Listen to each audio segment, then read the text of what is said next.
Guys, Mysterio is only one letter away from Mysterion. I think we would remember you dying, dude. Well, you don't! I die over and over! Only to wake up in my bed like nothing happened! Dude, you're freaking out Mintberry Crunch. He's peed his pants. No, Mintberry Crunch doesn't ever pee his pants. Sorry, I couldn't resist.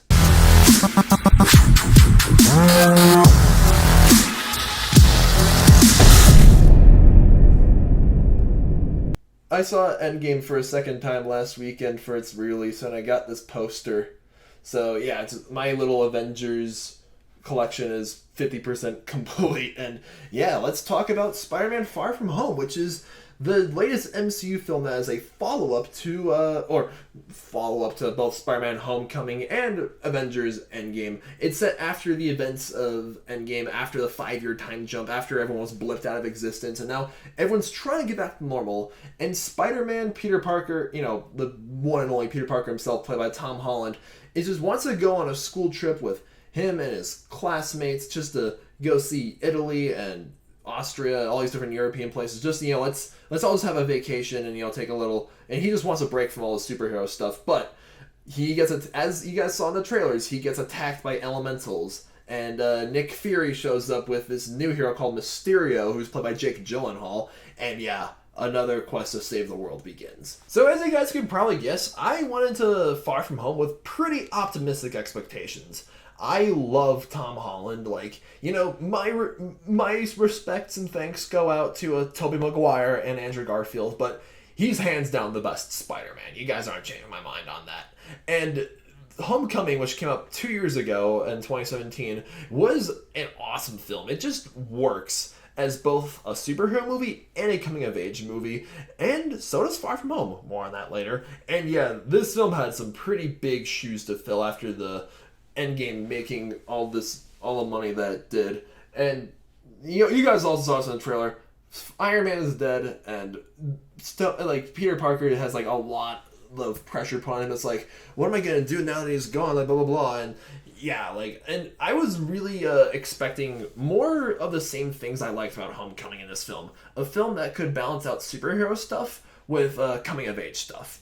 And in my opinion, guys, Far From Home does that even better than Homecoming did.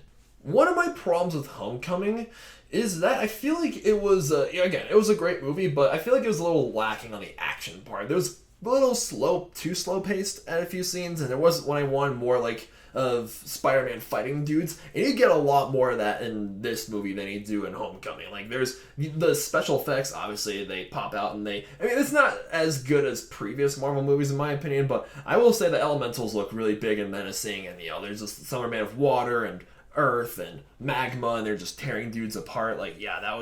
Those scenes were pretty intense and well choreographed.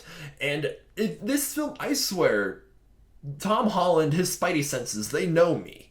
Because I was really able to relate to a lot of teenage problems that Spider-Man was going through in Homecoming. And I can relate to more, not necessarily high school stuff, but he's in Europe. I was in Europe a month ago, guys.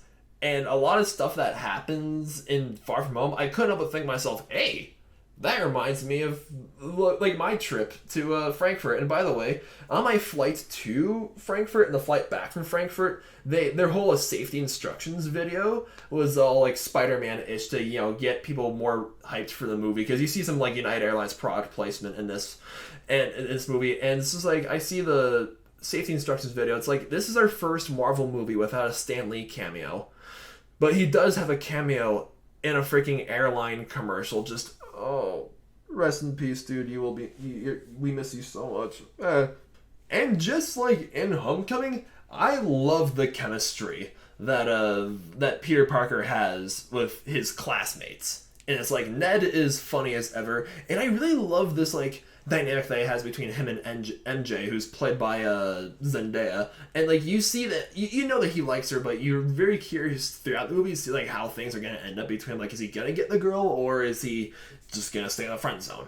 But probably the most interesting character that's been introduced in Far From Home is Mysterio, who's played by Jake Gyllenhaal. I loved what they did with this character, guys. Here's the thing. These Marvel movies are becoming increasingly harder to talk about without spoiling them.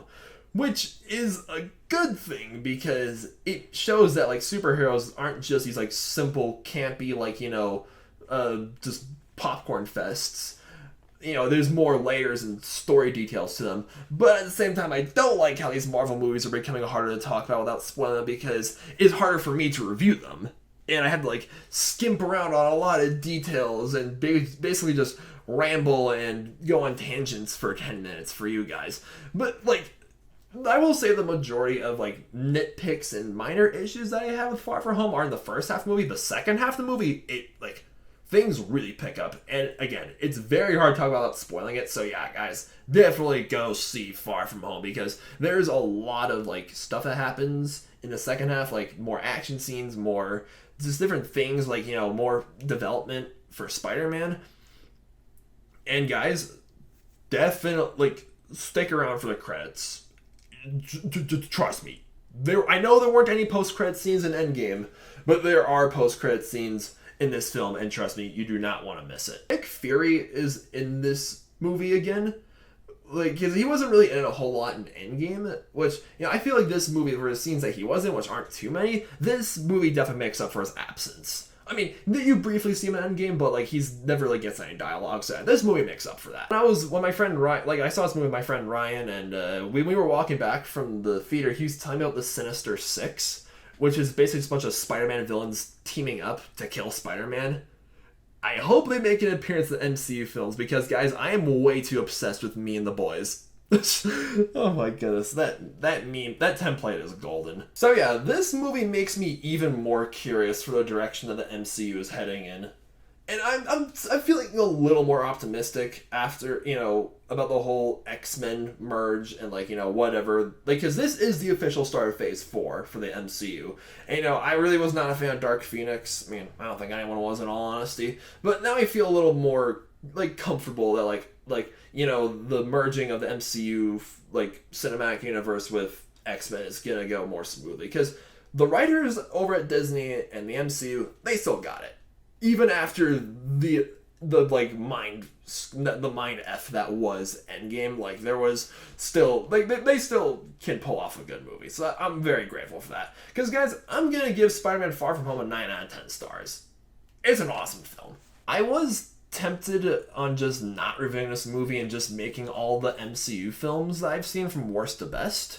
But I feel like that's another video for another day. I got a pretty busy few weeks ahead of me, so hopefully in the not so distant future, I'm gonna make my ranking video of all the MCU films from worst to best. I'm very excited to make that video for you guys. So yeah, stay tuned for that. Thank you all so much for watching. Stay cool if it's 80 to 90 degrees on a hot summer day like it is here in Seattle right now. But yeah, stay inside, stay cool, see this movie. Thanks a lot for watching and have a nice day.